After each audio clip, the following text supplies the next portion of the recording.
నాకు తోడై ఉన్నవాడు ఎవరో ఉన్నాడు కదా, నా ప్రభు. ఆయనే న్యాయం తీరుస్తాడు. ఏమైంది? ఘనతను బట్టి పొంగిపోవటం కాదు, తృణీకారాన్ని బట్టి పొంగిపోవటమే దేవుని బిడ్డ లక్షణం. రివర్స్ మంది అంతా ఘనత వచ్చిందంటే కృంగిపోవాలి. వామ్మ ఏంది నాయన, నేను మయంపరచబడుతున్నాను, ఏంది నువ్వు కదా మయంపరచబడాలి. తృణీకారం వస్తేనే పొంగిపోవాలి. ఎందుకంటే తృణీకారం వచ్చింది అంటే దేవుని దగ్గర నుండి సన్మానం లభించింది. ఆడు పర్లేదు అనుకొని నన్ను గురించి ఎన్ని రకాలుగా అనుకున్నారో,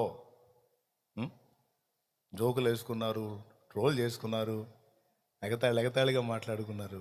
ఏం చేయగలిగారు? వేల మంది, లక్షల మందికి పరిచయం, లక్షల మందికి కోట్ల మందికి పరిచయం అయ్యేటట్టు చేశాడు ఆయన.